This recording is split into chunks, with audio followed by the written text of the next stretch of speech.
Fool's Gold, Just Fool's Gold. Okay. We are live. All right. We are live, everybody. Hey! We're streaming to my personal Facebook page. You were just asking, Mike, so we had to actually go live. Yeah.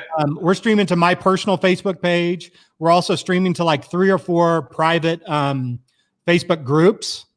And we're also, I think we're streaming to Card Snoop too, although this probably isn't going to be that relevant to Card Snoop, but you never know. We're in the t-shirt. So, it's also streaming to a few YouTube channels. Oh, neat. We usually get about 40 to 60 people that kind of come in and out like a live stream. They'll come in and out during the time, and it's really good. So we'll let a few more people get on. We have like 5-6 people on right now, and then I'm going to introduce our guests. What were you going to say, Mike? You send this to you send this to Instagram? It doesn't go to Instagram right now, although Instagram, there is a LinkedIn plugin that it works with now. Mm-hmm. We're testing out all kinds of different software. Today we're using StreamYard. Yeah. But I don't always use StreamYard. Sometimes we use StreamYard. Sometimes we use Be Live, and sometimes we use vMix, which is actually more of a on our system.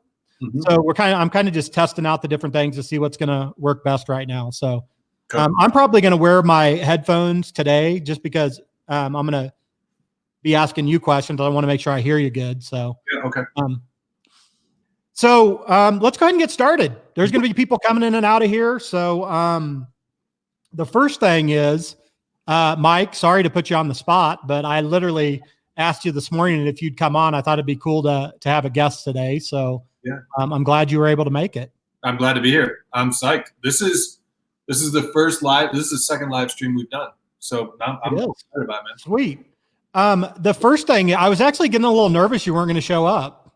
I had a phone call and it got off. I had to cut it off. I had to be like, dude, I got to go. Like, I knew you were going to be here. Okay, I was just kidding. Although, you know what's funny? When I owned the nightclub, I used to bring in all these big country music superstars all over, and none of them were ever, since it was a smaller venue that we were doing, none of them were ever like very good communicators. Like they wouldn't like email me like when they were getting on the plane and leaving and coming to the place and say, hey, I'm on my way. They would never do that. So I would send them emails like, are you coming? Are you coming? Are you here? And then it'd literally be tickets at this point. If they don't show up, you got a real problem. Right. So I was every time first of all, none of them I ever worked with ever didn't show up. There was one actually.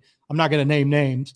They all always showed up and were so professional, but I was always so nervous. Like every show I had, I was always so nervous that somebody wasn't going to show up. Right. Like I remember one time we had John Michael Montgomery, at this tiny little venue, and he showed up like 20 minutes before the show started. Didn't come for sound check. Yeah. Didn't come for like showing up, never sent an email, never communicated, showed up like 20 minutes before the show. I'm like, oh my, he's like, don't worry about sound. He's like, I don't do sound check. I don't really worry about it. Showed up, plugged his guitar in, played a freaking amazing show. That's the pro, man. So I was like, you know what? These guys are pros and you're a pro. So I knew you were going to be here. So that's pretty cool.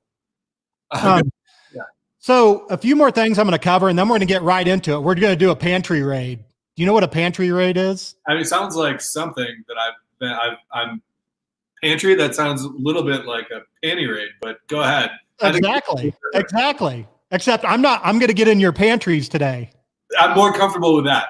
Okay, good. I'm much more comfortable with that. Yeah. This has been a funny thing that the first time I said it, it's just been ongoing. So I'm actually contemplating renaming the show to Pantry Raid, but I know there's a Pantry Raid show by, I think it's Alton Brown on the Food Channel. So I'm not sure if we're going to be able to do that or not. Yeah. But next week we have somebody really cool on too, Lauren Panoff, who is a nutritional expert. And when I was first getting started with the idea of plant-based barbecue, she was one of the first persons you were one of the first people that knew about it. Mm-hmm. But other than you, she was kind of the first person that I kind of tested it with, like that didn't know anything about me. Yep. And so she's going to be on next week to talk about like from that first meeting and now, and I'm going to raid her pantry too. So it's going to be fun. Next thing is it's more fun when like it's a woman that's going to be on, and Lauren will play along. So I know that I've already talked to her about it. I'm sure. The next thing is, man, like everybody's getting so hairy right now. I'm actually kind of excited about this. because like I can't like I got like this hair like growing out of my neck that I can't get rid of, man. There's hair, like my wife's hair is growing. I see your beard starting to look at your, like we're all getting hairy again. Like we all look like hairy beasts. I know you're very clean shaven. Today. I am clean shaven today. You got a couple days worth of stubble usually. I have to admit it. The only reason I'm clean shaven today is I actually was on a big video interview taping this morning with Tech Buzz, a big online tech podcast site with millions of people. And they told me they were going to do, I thought it was a podcast and they said, no, we're going to do video. I'm like, I guess I better go shave real quick. So I did. Okay. So the only other thing I want to talk about real quick, and then we're going to get right into it. If you guys see behind me, see this Thor behind me? And you can't quite see it. There's also a Captain America. I'm kind of changing out my sets all the time, but if anybody's interested, that's actually signed by Chris Hemsworth and was framed up for me. It's PSA, it's all certified and everything. But Vince Oliver, one of Mike and I's partners in another company, Card Snoop, that you can see on Mike's shirt, he actually does this kind of frame. He actually can get this kind of stuff for you. He actually does all the framing too. So he'll frame stuff up, anything you want to. Like he for my wife's graduation, when she became a doctor, Mike framed up her not her license, her what do you call it? Diploma. Yeah. And sent it to us. He does all kinds of framing and stuff. He also does sports memorabilia and things. So all of her sports, look that up if you get a chance. Amazing guy. He's at home right now. He can't be open in Kansas, but he's really, go support him right now. That's really important. And all your local businesses, not just him, but he's a friend of mine. So I support my friends first, always. So we're going to get right into it. So a few other announcements, Mike, if you don't mind, I'm going to make a few other announcements real quick, and then I'm going to bring you on. But this show is very informal. So if you want to jump in at any time, no matter what, just feel free to do it. I have something in the upper corner here that says The Next Thing Smoking. I'm going to come up with a new podcast called The Next Thing Smoking. Yeah, right there. Perfect, Mike, right there. I'm going to come up with a new podcast called Next Thing Smoking. Only one person in the world other than me. Now, I got to say, there's three people in the world right now that has heard the first introduction episode to Next Thing Spoken. Myself, my wife, and Mike Howard, who's also on the show right now. And so what do you think of where I'm going with it, Mike? I think it's really interesting. So first off, I'll tell you, so to anybody watching, I've been kind of monitoring what Brian's been doing, since the beginning of all of this stuff. And I thought it sounded great. I really think the format where you're telling your story about barbecue and, curing diseases and losing weight, I think that's good. And I think that's a really neat way to communicate what you're doing, but also the fact that you're going to have other people in it who are experts, the woman that you were mentioning earlier. Yeah. Medical experts, people who can really speak intelligently about what you're doing.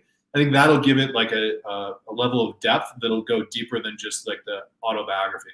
Yeah. I'll listen to it. I'm psyched. Yeah. And so, and we're going to actually talk about that because the reason Mike said it like that is, well, we're going to talk about that in a second. So I'm going to, why Mike kind of said it that way, because he's not a plant-based person and stuff. And that's one of the important things about like what we're going to talk about a minute, this show and Next Thing Smoking is like, I'm going to save that for just a second because I have it on the list to talk about, but that was a perfect segue because the format of the show is I tell my entire story, how it happened on like the first 6 or 7 episodes. And I tell the how, because I can tell you how to lose 120 pounds because I did it, right? I mean, it may not be the only way. It's the way I did it. So I can tell you how I did it. I can tell you how I reversed liver disease because I did it. But I'm not really that much into science and medicine and stuff like that. Mike is, my wife is, other people are, but I don't really even enjoy that stuff. Mm-hmm. So I'm not even going to talk about it. I'm actually going to, after I lay out what I'm doing in the podcast, I'm actually going to turn it over and be a student like everybody else. Like, tell me why I was able to reverse liver disease. Well, I also think that, so as somebody who would listen to or watch it, I guess it's just going to be a podcast, right? It'll just be audio. It won't be. Yeah, and it's going to be some video as well too. So yeah.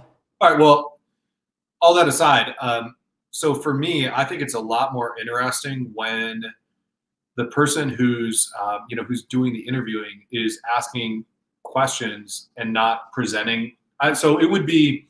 Yeah. It wouldn't be really interesting if you were just talking about what you know all the time. That's what everybody does too. Exactly. So if you can be a student and if people can, be in the, on your shoulder as you're having these conversations and you're learning. Yeah. And also the fact that you don't know this stuff. So you're going to be asking questions of the experts on your show. Those might be questions that I, as a listener, might have. Yeah. And the unique twist here is that if you do something, you don't have to be a complete know-it-all about your subject either. You can know everything you did, but also you don't have to. You can bring. So many people just bring on experts so they can look like an expert. Yeah. Right.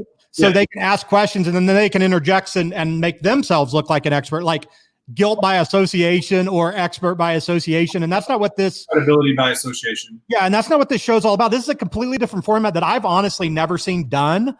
Like I've seen, parts of it done, but I've never seen it done in the way that I'm doing it. So I think it's going to be interesting. Mm-hmm. And I think it'll apply to a lot of other subjects outside too. Yeah. I mean, one of the ways I think about it, you kind of explain this, but again, just to hit it again, it's like you have results. And then what we're going to be learning about is the why of the results. Yeah. So we're going to learn the how, because I can tell you how, but then we're going to bring in other people to talk about the why. Yeah, exactly. And not just like it doesn't matter what you're not just like, hey, why does a plant-based diet work, or why does a plant-based diet not work, right? Yep. Or why was you able to reverse liver disease in 6 months? We're talking specifically about a reason why, and there's somebody standing in front of you that it actually happened, and we're going to figure out why, right? Exactly. And I think it's really interesting, but you're also going to learn how too, yep. Right? So I think it's an interesting format that almost anybody can apply if you really think about it. So if anybody's following along on the business side of this, which we have a lot of followers and people listening in for the business part of it too, this is a huge lesson that we're going to probably talk about more. Moving on, because I want to get into your pantry.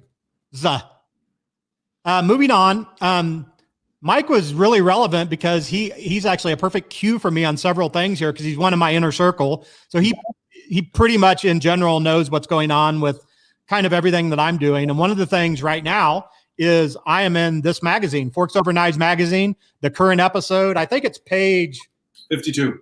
Page 52. I'm actually in this magazine right now, page 52. And Mike told me that he actually was out go ahead, Mike. Well, you said you were out.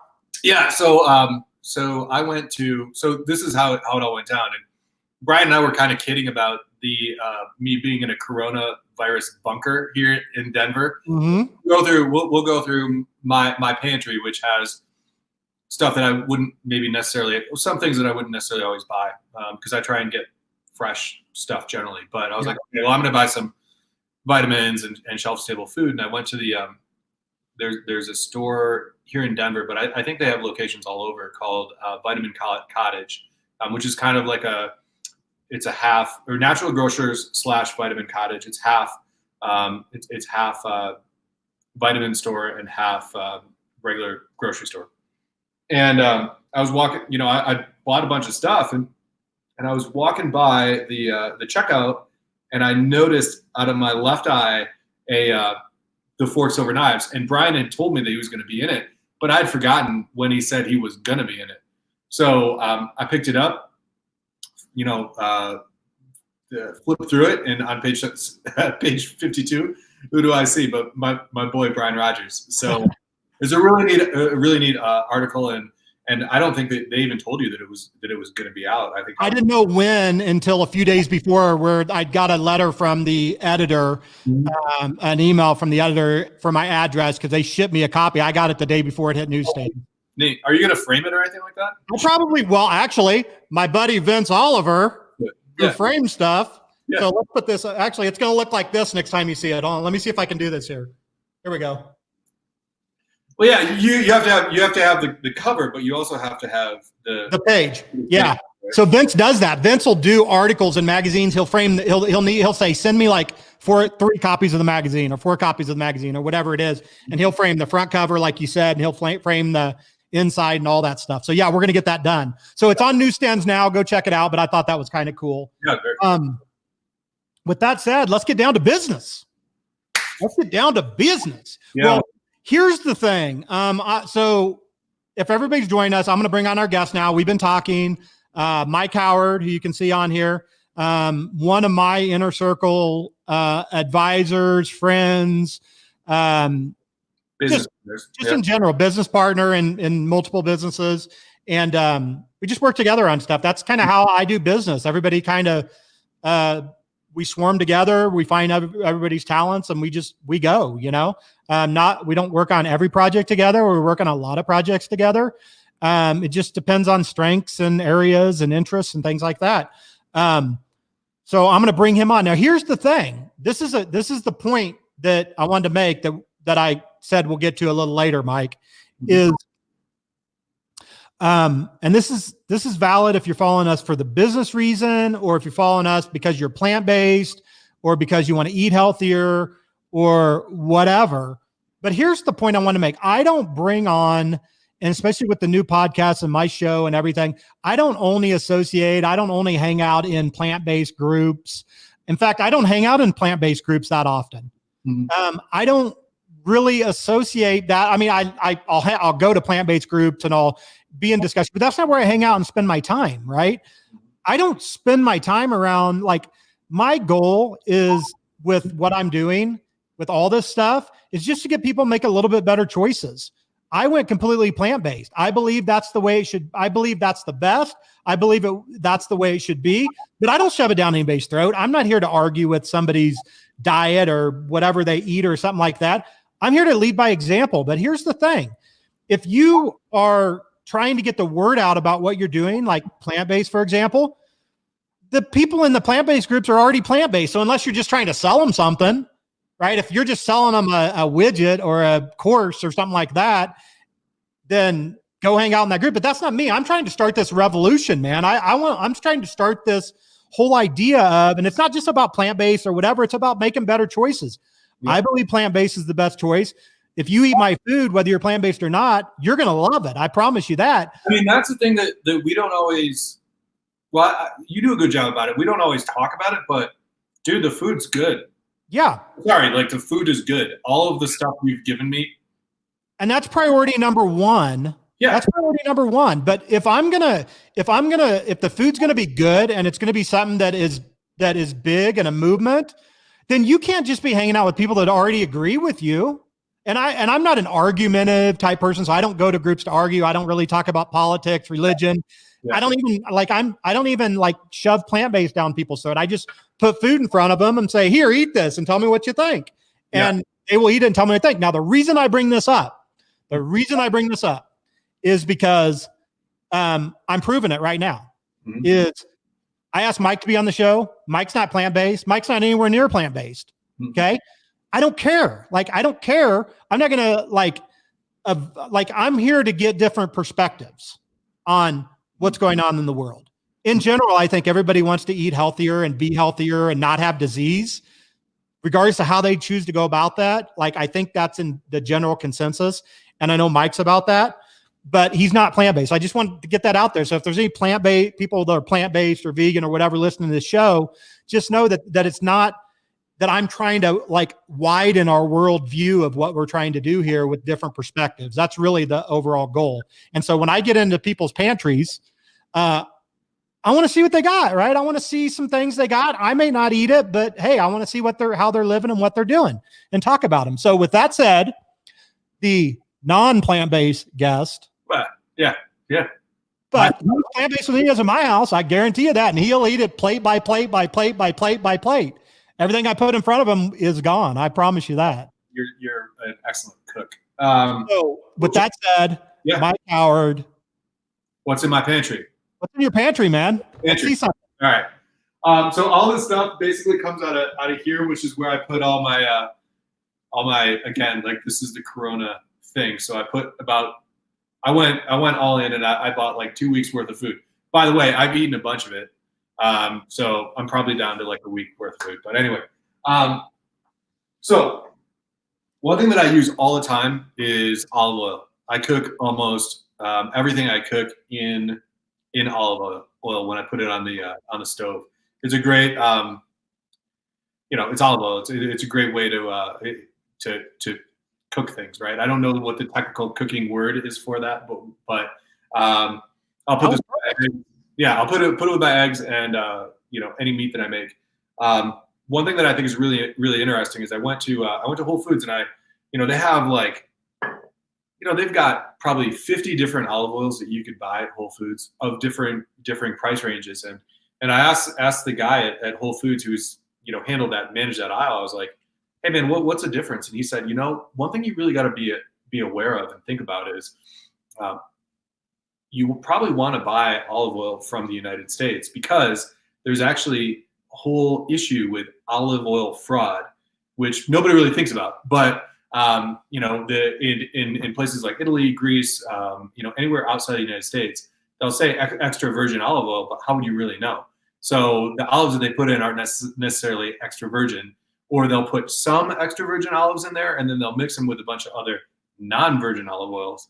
And Brian, see what you can do to make a double entendre with, Pantry Raid and virgin olive oils. Yep. But it's bad. And so this is California olive oil, and he was a big proponent of buying olive oil from the United States because of the guidelines and the product quality is just better. Yeah, it was cheaper too. Two things on that. That was like incredible information. Two funny things. Well, I shouldn't say funny, but two things on that. One is I saw an article this morning. There's this huge, you were talking to the person at Whole Foods, which there's some amazing people that work at those places. Yeah. That if you ask them stuff, they have a lot of information. There was actually a scandal this morning though, that I saw that there's some question about whether some scandal over some of Whole Foods organic stuff not being organic and coming from China or something like that. I'll have to read more into that as we see. But the bigger point is that, like the whole organic thing, like the bigger idea than just organic. So it's one thing to just say buy organic, but the bigger thing is like talk to people about where your food comes from. Like, know where your food comes from and ask questions. You should do that no matter what you put in your mouth. If you're putting food in your mouth or medicine in your mouth or whatever, you should know where it comes from. And I think you just demonstrated that exact thing, Mike, by doing that. Yeah. And also look, I mean, the people at Whole Foods, I don't know if it's ever, the same with every grocery store, but they have people that are experts on particular things in particular aisles. So, they're more than willing to talk to you about that.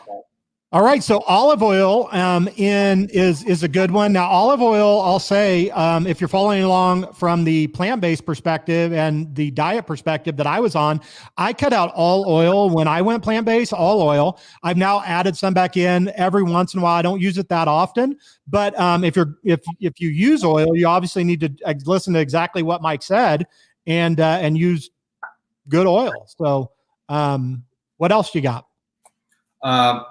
Corned beef hash. So, yeah, dude. I think I'm gonna do breakfast for dinner tonight, and I love eggs.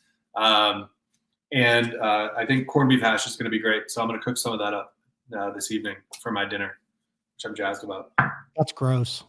If you say so. But have fun. I feel like, hey, Mike. I feel like you're like really. You and my son, Quinn, first of all, my son loves to hang out with you because you two can talk like horror movies and mysteries and conspiracy theories and all this. Not that you're into them. I'm not saying that. You back everything up with what you do with fact. I can tell you that. But I think Quinn would so love hanging out with you during this time because like you two would just like, it would be crazy. Yeah, we'd probably go down like a deep like YouTube video hole. It could get kind of weird, you know. He watches some crazy YouTube videos, and occasionally I'll find myself in the same place. Yeah. All right. What else you got? This is kind of interesting. I want your thoughts on this. Okay. So, I picked up a while back from Timber Peaks Gourmet. They have a bread mix. So I was thinking, again, the weekend's coming. The weather isn't really great. Everything's shut down. I'm basically going to be inside. And I was thinking, well, it could be kind of cool to make bread. And this is beer bread. And it says, all you need is some butter and a can of beer. My question to you is, do you have a sense of of what would be a good kind of beer to use in beer bread? That's a good question. That's actually a really good question. And I do have another question for you from one of the viewers on YouTube here in a second. Yeah. But on the bread, so the first thing is are you looking for a heavier bread or a lighter bread? So that's you kind of choose your beer for your bread just like you would choose your beer that you want to drink. Okay. You know the steps you it's almost the exact same thing. So you know the steps and you also got to take in consideration the yeast factor in beer. So like high yeasty beers. So microbrew would be more yeasty, right? Yeah, so they're not going to be although they work, you want to use a lot less because if you already have yeast in the bread, which I'm assuming that's an instant bread, so there's probably already yeast in it. So you want to be careful to not go get it got too much yeast in it. You know what I'm saying? Yeah. Typically the taste of beer doesn't come out in bread that well. So the seasoning's already in it. So I typically go with something kind of middle of the road usually. Or like, even though Guinness is a darker beer, it's still good for I was thinking breads. Yeah, it's a good choice for breads. Yeah. But you can literally use any kind of beer and bread. I one kind of beer I really like in bread, and I'm biased because I'm from Kansas City, is Boulevard. Boulevard wheat is really good in bread. So that's one to try, but you almost can't go wrong. I mean, beer bread, come on, man. Yeah. I think it'd be cool. And plus, I've never actually made bread before. So, well, that particular company and that mix, those are really good to start with if you've never actually made bread from scratch, because they kind of shortcut the process. Yeah. You follow the directions. It's almost, you can't miss. I mean, it says on the back, I was looking at it, before the video, and it just says, put in an egg which I had and some beer and mix it up and put it in the oven. So, okay. So I've got a question. I've actually got two questions coming in. One is coming in from YouTube. They're asking about your olive oil. Huh. So they wanted to know again what brand of olive oil you were using. Yeah, this is the Whole Foods. This is the Whole Foods brand, which I think is 365. Okay. There you go. Perfect. Right there. Yeah, that's the Whole Foods brand, and you can see it's got the California bear in it. So, okay. And then the other person, and I can see why they're asking this now. And the other question, somebody wants to know that they said, well, basically it says, Brian or Mike, I see that there's a Card Snoop hat in the background and a Card Snoop shirt. What is Card Snoop?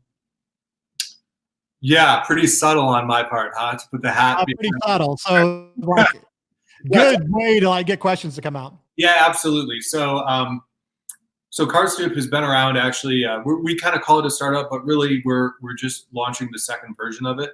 It's been around since 2013, and what it is it's a software tool which is accessed through a website that allows people who buy and sell trading cards to find the comp information for cards. And when I say comps, I mean if you're buying or selling anything, you need the best way to understand what it's worth is what somebody else has paid for it. So whether that's a used car or a house or a share of Apple.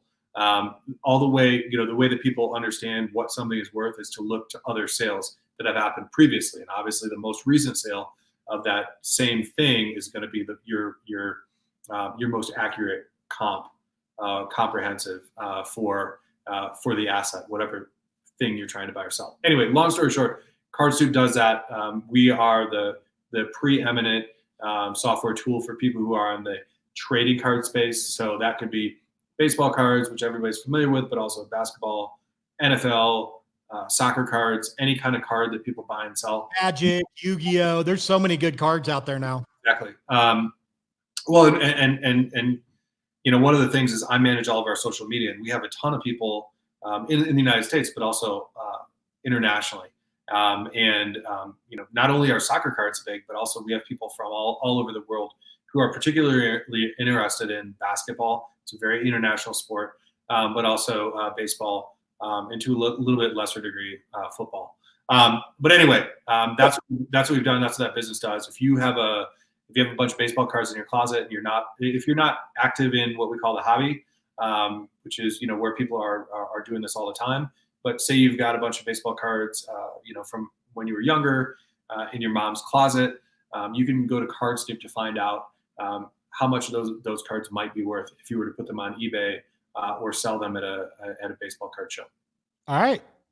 That was awesome. I think that was a great answer to the question. So I think the person said, thank you. Yeah. Thank you. For that one. All right. What else you got, Mike? What else is in your pantry, man? I want to feel your pantry. Okay. Well, this is another tip. Okay. So, distilled white vinegar. So, one thing that I really like to make is poached cod. So this is the easiest recipe in the world. You take a big pot. I've got a Dutch oven pot, and you throw you take the cod, put it in there, and then you bring it to a boil, and then you turn it off and let it sit for exactly 17 minutes, and then you'll get out of that very flaky, tasty cod. And I just put garlic butter on the top of it. It's really good. There is a slight problem with that though. Your entire home. Yeah, it's fish and butter. That's the problem with it. I'm just kidding. I'm just serious. That's not the thing. The problem is that it has a smell to it that's really, it almost smells like ammonia. Ooh. Yeah, and it just kind of like hangs there. So what you do is when you're cooking it, you take some of this white wine or white vinegar, and you bring it to a boil, and it'll totally dissipate any bad smell. So take probably a cup of the vinegar, a cup of water, maybe 2-3 cups of water, put it in a pot, bring it to a boil, and nothing. Your house will smell fine. That's a good tip, and that was a good recipe too, because like I don't eat fish. I like shellfish every once in a while, stuff like that. But some people are what's called like pescatarian. They follow like a pescatarian diet, and so they don't necessarily do like beef or chicken or stuff like that, and they don't really do too much like dairy. But then maybe they'll eat like eggs and fish and stuff like that on occasion or all the time, whatever. And that was a great tip right there for them. Does that work with other fish besides salmon, or you just tried salmon? It's not salmon, it's cod. Or cod, I mean. Does that work with other things other than cod, or you just... I don't know. I don't know that I would poach salmon. I suppose you could. I don't know. I've never tried it with anything else, so I couldn't... Cool. Plead the fifth on that one. Cool. That was a really good tip, though. I mean, I like that. I like that tip. Somebody else is on here saying, hey, the other thing you can use white vinegar for is your Easter eggs, because that's coming up, right? I thought about that. I guess so, right? I mean, that is what you mix for your Easter egg stuff, isn't it? Like vinegar? Yeah. I think it is. Yeah, well, I got a whole gallon of it, so I think you'll be okay. I use a lot of apple cider vinegar. I do use white vinegar on occasion, but I use a ton of apple cider. There you go. I love apple cider. In fact, apple cider vinegar. Mike, try this. See, now I'm gonna turn this on you, right? See, like I said, I'm always hanging out with people that don't necessarily eat the way I do, but I'm gonna throw in tips. I'm not gonna say like the olive oil you shouldn't use or the fish you should eat, whatever. But here's one interesting thing, Mike. If you ever decide you want to cut just for one day, like you know what? I think I need to cut some calories today. Yeah. So you could do that. Say almost any recipe that you could do with olive oil. Try to pour a little bit of either apple cider vinegar in to do it to sear something, or try a little bit of vegetable stock.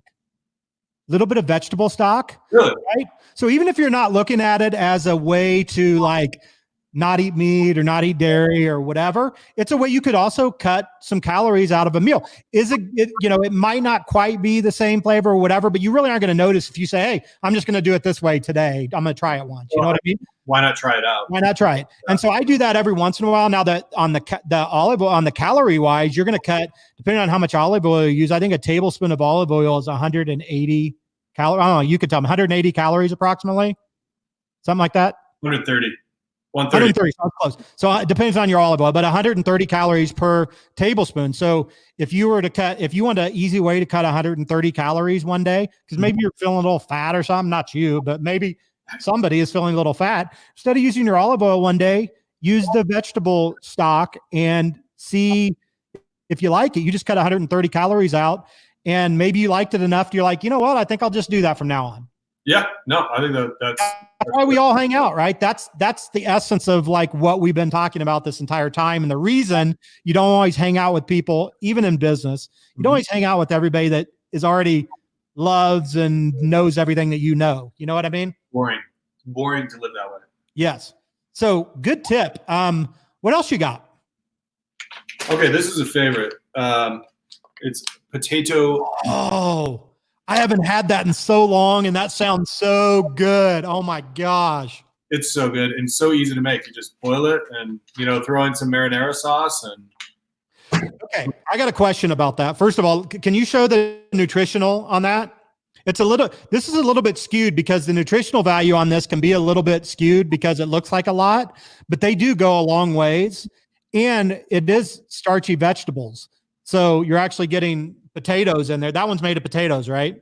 It's potato gnocchi. Gnocchi is potato pasta. So. Yeah. So I love gnocchi, and so a lot of people here, Mike, I'd like to hear you said you skimmed over really quick about, and that's okay, about how you cook it. But I think with gnocchi, like I know how to make gnocchi from scratch, right? Mm-hmm. So that's not most people. But you know what? Even if you know how to do it, I think that's a lot of work. It is, right, exactly. That's what I was getting at. Most people don't know how to make gnocchi or anything else by scratch. But here's the thing about gnocchi. Gnocchi is one of those things that everybody has seen in the store, and they always think it looks really good, right? But everybody's intimidated by it because they're not intimidated by like spaghetti pasta noodles because they've cooked spaghetti like how many thousands of times, right? Yeah. Everybody kind of passes over gnocchi. I think it's gained a little more popularity, but I think the reason they pass over it is because they're intimidated by it. They don't understand how to cook it. So real quickly, just tell us, if you buy that package in the store, I think this is great. Like if you buy that package in the store, how do you go about cooking that? So I think this brings us to another thing that is important to both you and I, and it's like asking questions. And when you're asking questions, particularly of a packaged food, the first thing that you would do is go and read the label, which is another, you talked earlier about making good decisions. Well, that's another way that you can make good decisions. So really simply, I'll just read you what it says on the package. Pour the gnocchi from the pack into a saucepan containing salted boiling water. Strain as soon as they come to the surface. I mean, bro, if you can't do that, then okay. So anyway, that'll cook the gnocchi, and then what you want to do? In general, think that people are scared of gnocchi though when they see it in the store. Yeah, but the point I was trying to make earlier is yes, it's different. Yeah, people don't necessarily know it's different than well, what is this next to the spaghetti? But all you do is you reach out, grab the package, look in the back, and say, oh yeah, this is really easy to make. And I'll give you a heads up. So I lived in Venice, Italy, for like 6 months when I was younger, and the food there that the Italian, mostly Italian women, I suppose some men cook, but that's kind of like their culture. It was the best food I've had in my life. I've been to many very good restaurants, been to really good restaurants with you, Brian, but the food that they make there is just incredible. And if you ever have the chance to be in Italy and be invited into somebody's home where they're going to make a meal for their family, my other piece of advice is that you should just figure out a way to make that get to that meal. You want to make sure you don't not go, right? Yeah.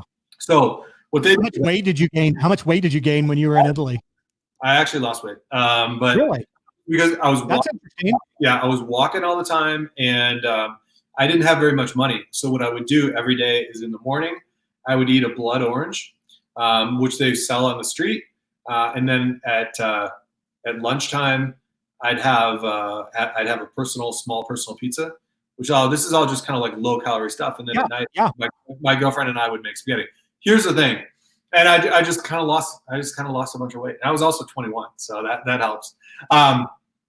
But with the gnocchi, what you do, strain it, and then Hey, hold on 1 second. Let's hold on the gnocchi, because I think you just said something that I think is like really, really like interesting and profound and so simple that we can like easily miss this. But I think this really like is huge when it comes to being able, if you need to lose weight or whatever, because you said multiple things there.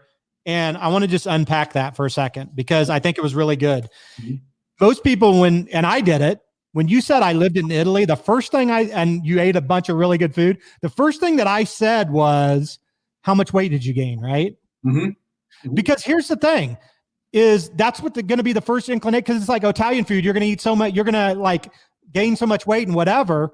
But Italians are rarely overweight. Yeah, but that's the reason is because you're overeating. But what you said is multiple things. One was you said you were walking every day. There's a clue. Yeah. Like, guys, I was close to 300 pounds. I lost 120 pounds in 6 months, and I've lost 140 cents. Guess what I did every day? Walked. Yeah. There's a clue. So very, very important. The second clue was you said you didn't have much money. Well, I thought it was really expensive to lose weight or to whatever. It's not, right? It's not. Because what happens is you make better choices with your food. You have your money go, and I'm talking about fast food, because the other thing you can do is go the opposite direction. Is instead of eating that blood orange from finding a local person to eat that blood orange, you could have went to McDonald's and like got a Big Mac, right? But you didn't. But you made a better choice. Yep. And a lot of that was the environment you were in too, because you're like, oh my gosh, this guy down the street has this amazing fruit stand, right? So good. These are all like profound things, Mike, though, that people overlook this in life. I mean, you and I have conversations like this literally all the time, where it seems like nothing, but if you really like dig deep into something like that blood orange stand, there's a bigger like lesson there. You know what I mean? Yeah, totally. And so that was big. And the other thing you said was you had no money and you weren't eating much. So the reason you weren't eating much is you didn't have money, so you're making better choices on food. But I think that's I want to spend money on traveling a little bit. Right. On other stuff, on staying busy, on doing other things. Exactly right. So those were all like powerful things. And I think that applies no matter what diet you follow, whether you do plant-based or if you're full of next week, like Mike's eats meat, he's a carnivore, whatever. I don't know what diet you exactly follow, but whatever you're happy to talk about it. But whatever diet, I know it's not plant-based. Next week, Lauren, who we're going to talk to, she's full on vegan. She's 100% vegan, right? So we're basically going to have this exact same discussion next week, and it's going to be the same, right? There's lessons to be learned everywhere. But like that was really powerful, like always making the better choices. And I think we all like get away from that. So that was really cool. Well, the other, like one more thing I'd add is, I was making food at night at home. Okay. So she'd come over to my place, and girl was a great cook. So she helped me out a little bit learning how to cook. But, we didn't have much money. We were students, and we wanted to, we wanted to do some traveling. And so I was eating at home. So look, if you go to the Olive Garden, they give you a unlimited fresh bread, right? Yeah. And you're just sitting there. You're just sitting there the whole time, and they're bringing food to you. You don't have to do anything. You have to boil anything. You don't have to do any dishes. You don't have to move around at all. You're just sitting there, and the whole experience is about putting food in front of your plate. And of course, the food that they're putting in front of your plate is going to be is not engineered. I mean, they have scientists. These companies have scientists, right? Yeah. And their job is to get you to eat as much inexpensive food as they can get in front of your in front of your mouth. and 100%. make it to be so incredibly flavorful that you get a dopamine hit, and then you have to come back next Friday. Or Oh my God, it's so huge, so huge. It's all set up for that to happen, and that's a recipe that's a recipe for people to overeat. And also, we talk about habits. Brian and I talk about habits all the time, and the power of habits, and walking is one of them. But if you get into the habit of, okay, well, it's Friday, we're going to go to the Olive Garden. Well, that's what the Olive Garden wants you to do. But realize that the Olive Garden's motives are for them to make as much money as possible, and your motives should not be to give the Olive Garden as much money of your money as you can. You should have other ones, and those might be. And this is the other thing. Those might be. Your motivations might be around health or losing weight, but I would also argue there's a financial thing. It's much less expensive to eat at home, but there's also a relationship and a family and a community aspect of all of our lives. And if you really think about, not only with what's going on today in the world, but if you think about why does eating together mean so much to people, because it's always been the thing that brought people together. And Brian, you talk about this all the time. Yep. Well, look, if you're doing that and there's a hostess and a waiter and a bunch of other people around, you're not going to have that. You're talking about Quinn. You're not going to have the high quality of conversation that you would have with Jen, Brian's wife, or Quinn. If you're at a restaurant and you're parking the car and getting in and like waiting for the check and just looking at the menu, there are a lot of distractions. And one of the things we have in life that are in many ways good, but in many ways really bad for personal relationships is our distractions. And if you can save some money, spend some time together, learn a skill, like it's important for somebody like Quinn to learn how to cook. Yeah. There are a lot of pluses for eating at home. So, and I love restaurants. I love a nice restaurant too. Don't get me wrong. We do. We love restaurants too. So many huge points, so many awesome points there. And I think that's what I love about like this journey that we're all on together, like with what I'm doing now. It's because it's not about this new journey is not about money. It's not about any of the stuff. It's all about like a lot of the stuff you just talked about.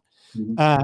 There is so much, and we are going to have experts like on some of my shows and stuff, but I want to talk to like everyday people because there is common things that are just common sense. Like you and I's diet is not we eat some of the same things when we're together, but when we're apart, you eat completely different than I do. I mean, you eat meat and steaks and stuff like that, and I don't eat any meats or steaks or anything like that. That doesn't matter because what you said is still common ground that we all like can agree with, right? Like we all can agree with nobody should overeat, right? I mean, we can all kind of, if you want to be healthier, we can kind of all agree we shouldn't eat 3 triple cheeseburgers, right? Right. I mean, we can all kind of agree with that.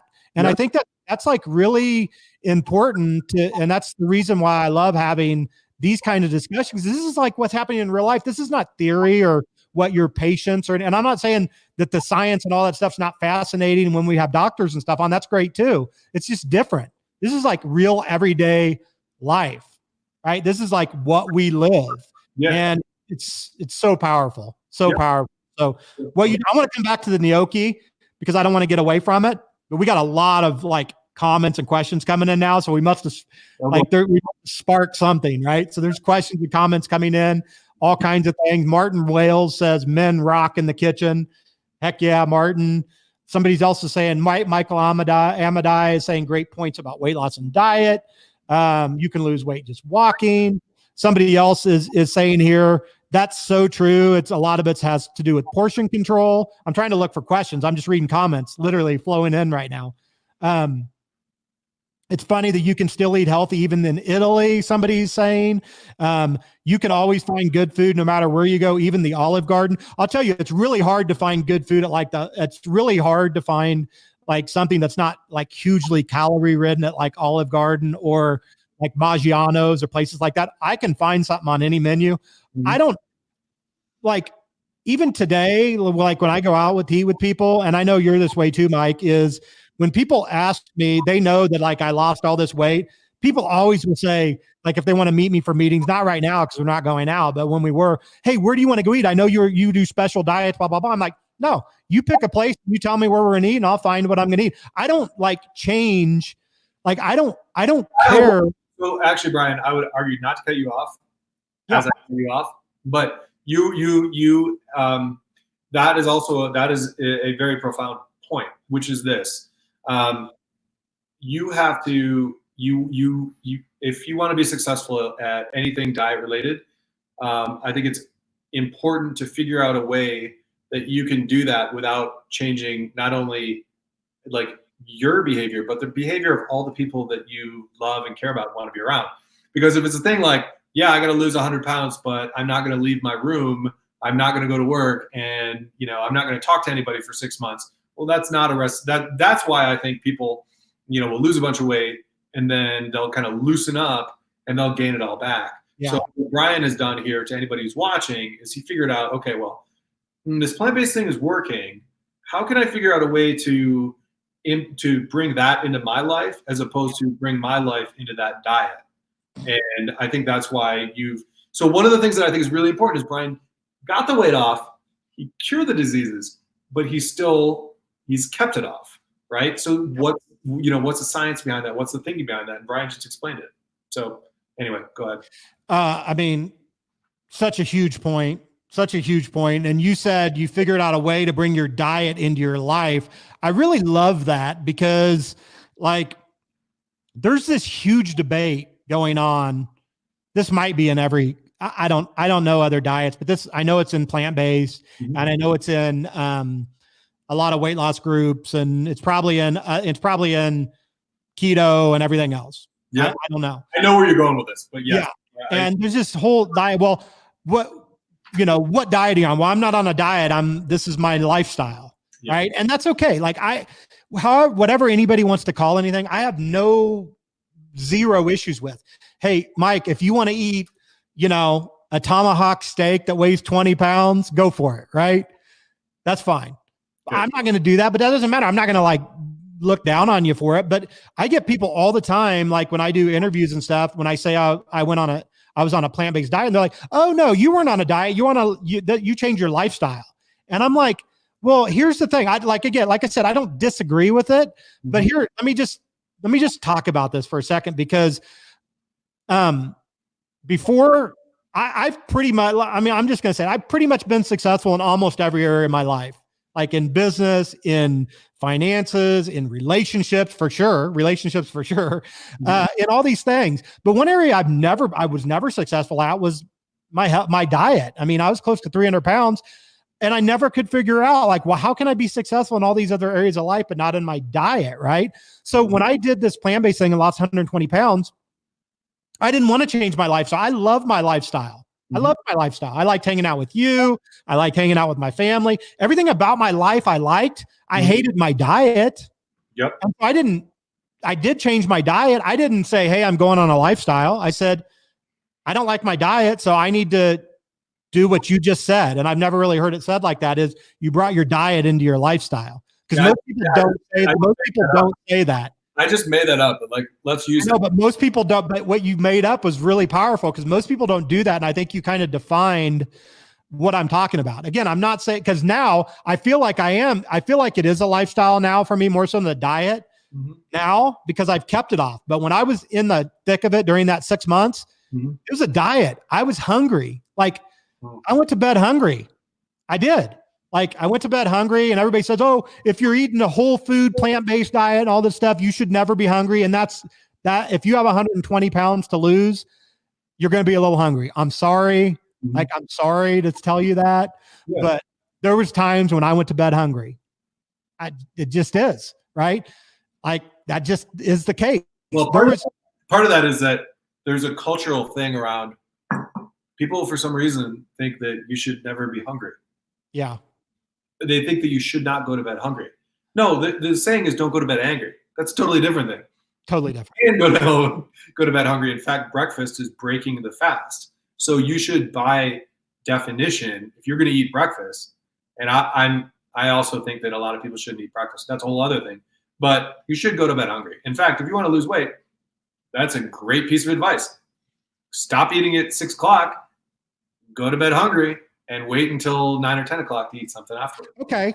So I'm going to this is a good point you're bringing up, because now we're starting to get towards, Pete, you're starting to give hints. I've tried to give some hints about kind of how you live your lifestyle and stuff like that. Yeah. But you mentioned, instead of having a talk about why breakfast is important, let me get your thought on, because you said it, like, I'm 100% in agreement. Breakfast means break your fast. 100%. Like, so the question is not necessarily whether you should eat breakfast or not, because in theory, with what you just said, everybody eats breakfast regardless, because when you stop eating and you start eating again, that's technically your breakfast, right? Yeah, that makes sense. Yep. That's technically your breakfast. Now, in America, you say breakfast and everybody thinks of bacon and eggs and sausage and all that stuff, right? That's not technically what breakfast is. That is just what Americans or whoever has decided they're going to eat in the morning at that time of day, right? Mm-hmm. And it could be all kinds of things. It could be oatmeal. It could be, some people like to eat breakfast for dinner, like breakfast food that you would call it, like eggs and stuff for dinner or whatever. Right. I'm eating breakfast for dinner tonight, 100%. Right. So the bigger point of this is that what is breakfast? Like, what is breakfast? So like, I'm not necessarily like concerned about like why everybody should or shouldn't eat breakfast, because there's so many associations with that, like what time it should be, what it should be, stuff like that. But let's just hear your thoughts on that. My thoughts on breakfast? Yeah. And when it should be, what it is, blah, blah, blah. Okay, good. I'm going to go on a pedestal for a little bit on breakfast. Okay. So breakfast, if we look at the origins of breakfast, that all came from the people at Kellogg's. And what they were doing is trying to figure out a way. Kellogg's, General Mills, the companies that make cereal. Cereal, by the way, is not a very good thing to eat because it's essentially just sugar. So, but it's very addicting.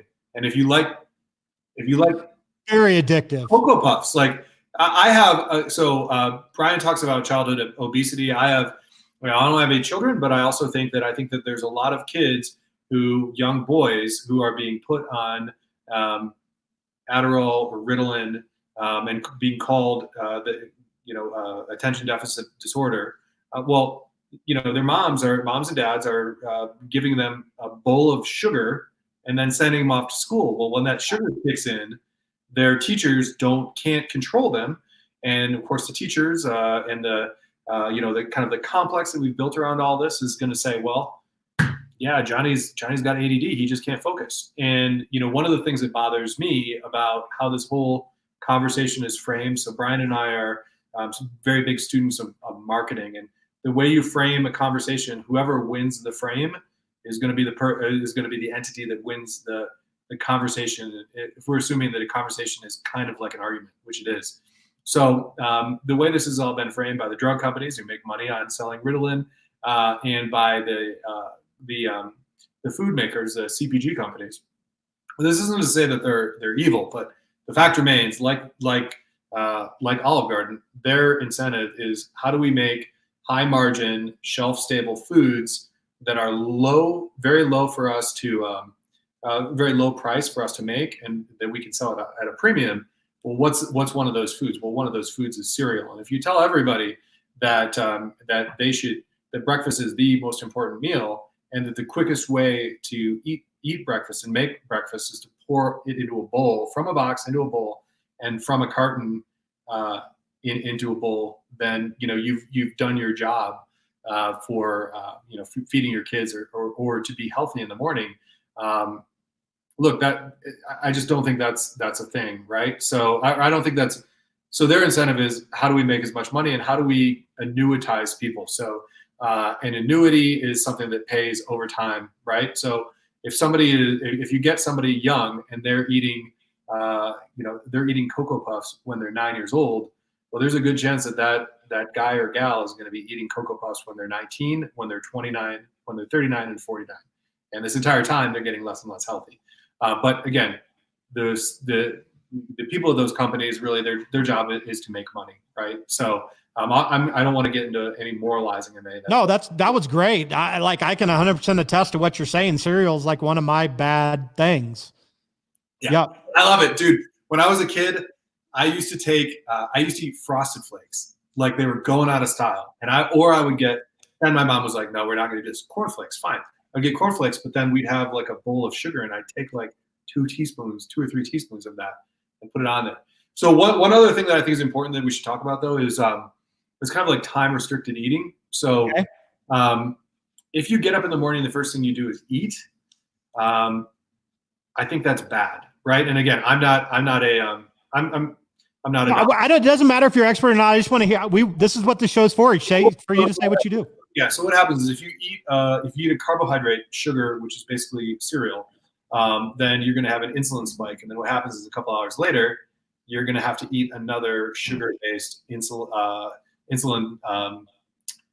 another sugar-based food, which would be carbohydrate-based food, and then you're going to do that throughout the day. So what I do is I usually don't eat till like 2-3 o'clock. Like right now, I've been up since 6-ish this morning.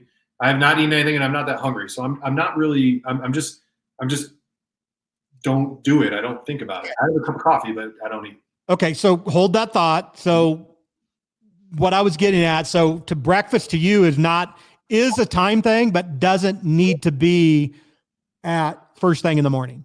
No. So if you eat at 2 or 3 in the afternoon, and that's your first meal, for you, that's what you consider breakfast, right? Yeah. I mean, but I won't necessarily eat what we would call a breakfast food. But that technically is your breakfast, right? I mean, that's when you break your fast. Yeah. I think it's a huge point. Like it's a huge point because we have been like, first of all, cereal, what you just hit on is still to this day, I've lost 140 pounds now. Yeah. Cereal is still my vice because I've been eating it. Like I used to get up on Saturday mornings and watch cartoons, loved it.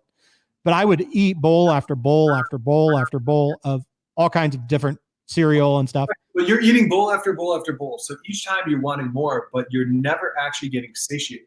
And I'm still that way now. So I have to keep cereal out of the house now because even it doesn't matter if it's healthy cereal, like let's say Kashi or some of this other stuff where it's supposed to be marketed as healthier. Yeah, it's healthier, but I'm telling you, I could put a box of like the healthiest Kashi cereal. And I'm not saying Kashi's bad. I'm not saying it's bad because if you can eat just a third of a cup, then there's nothing wrong with that, right? It's good. It's got healthy. It's got good stuff in it. One drink. The bar for one drink. It's really the same thing. And I'm telling you, I cannot. And what I do, I mean, I'm serious right now. Yeah. I'll like start to use smaller bowls and refill it time and time again and tell myself that I'm not eating so much because I'm using a smaller bowl. Or like I'll fill it completely. I'll fill a big bowl up completely to the top overflowing and say, oh, I'm only eating one bowl. Yeah, it's like smoking a low tar cigarette. Yeah, exactly. I'm vaping. Yeah. It's good for me. It's a good point and still real for me. But the time thing's really big because most people have been I don't know, brainwashed. I wouldn't say brainwashed. I hate to use words like that. But most people think that when they hear breakfast, they think of a certain time of day. Yep. So they think of, I don't know, if you were on the Family Feud, like let's put it this way, Family Feud, the question was, what time do you consider to be breakfast time? What is probably going to be the number one answer by whatever 9 o'clock, 8 o'clock. Right. It's going to be in the morning, right? Morning. And so what's going to be number 2? I mean, 8 o'clock, 7 o'clock. If you're an early riser, 6 o'clock, 9. Like nobody's going to say 2 o'clock in the afternoon. No way. It's going to be a big X. It's going to go, Yeah, right. You say 2 o'clock, even though you eat breakfast at 2 o'clock, it's going to go, Harvey's going to say, what? Right. Yeah. So like we're all trained. Right. We're all trained to think what breakfast is and what it should be. I mean, I think we need to start thinking for ourselves. So totally. So look, and we were talking about Quinn and conspiracy theories, but the FDA is funded in many ways by these big companies. Right? And they say things like, they will publish a study and they'll say breakfast is quote unquote the most important meal of the day. Well, you have to think for yourself and really like look at what you're eating. And it's like, look, if I have to eat a bowl of Count Chocula at it's so good, but but if I eat that and then 2 hours later I'm super hungry, and also not only am I super hungry, but I can't focus in school or work, and I'm also more emotional, right? So I'm snapping at people. And, one thing, so then, we're trained to then talk to a doctor like, hey, I'm getting really hungry in the morning and I'm snapping at people. The doctor might say, I don't know. I don't know, maybe there's a drug for that. I don't know. But really one of the things that we could do is kind of do an experiment where, on yourself and say, hey, look, I've eaten breakfast my entire life. I'm, 30 pounds overweight. I feel that I'm getting some fog in my head in the morning. Maybe I should skip breakfast for 3 weeks and see what happens. Maybe, and you know what? Maybe that's not the problem. Maybe that doesn't solve your problem. Maybe not skip breakfast, but maybe eat breakfast at a different time. 2:00.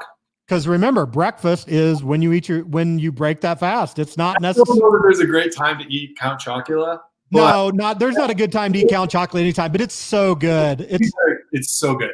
Here's what I would say. The time to eat Count Chocula would be for like a little snack or something. Like if you just want it's not a good time. I'm just saying if you're going to eat it, the best time to eat it would be when you're full, right? Of something else. Yeah, exactly. And you know what? Like a dessert. I bet if you had people if you took a group of people who ate Count Chocula in the morning versus people who didn't eat until 2:00 and then ate Count Chocula, I guarantee the 2:00 people would be way healthier. Yeah. I also guarantee that the doctors that we have in the show, we aren't going to be talking about Count Chocula. Well, that's why you have non-doctors like me. Exactly. This is the point of this discussion. So it's a great point. Like so you said you don't eat till 2, and then when do you eat your last meal? It kind of depends. It depends on like how hungry I am. I'm not crazy about it, but I think usually around 7-ish. Okay. So you eat and you do that 7 days a week, or you do that? Yeah. Yep. I think that's great. Like to me, if I've got a date or something like that, or I'm going to a concert, like there's always you have to have some flexibility. I'm not right. I'm not. See, a lot of people call that fasting, and I'm sure you call it fasting. I eat all my meals when I was losing weight. I ate between 12 o'clock, noon, and 7 o'clock. Yeah. Between 12 and 7. You can only eat so much during that time period. I mean, it's a short time of period. But I did it every day. Now I've relaxed a little bit. I usually eat from about 11 till 7:30. Yeah. And again, there are exceptions, but 11 to 7:30. I consider that, like in our house, we consider that the times we eat. Yeah. So like, even though it's technically everything's fasting, I don't really call it fasting. And in your case, since you're doing it 7 days a week, I don't really consider that fasting in my mind, because that's just when you eat, right? That's your scheduled eating time period. Yep. To me, first of all, technically anything can be a fast. If you stop drinking Coke, you're on a Coke fast, right? I mean, if you stop eating meat, like I have, you're on a meat fast. It's just you're on a meat fast all the time. You're fasting. You're not eating meat.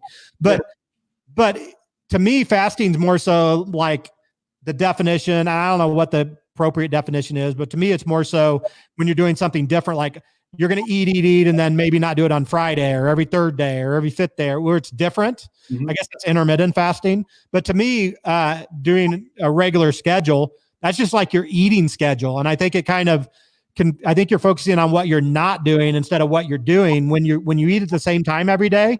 Like I eat from 12 to 7. I don't really focus on when I'm not eating. I only focus on, hey, it's noon. It's time to eat, right?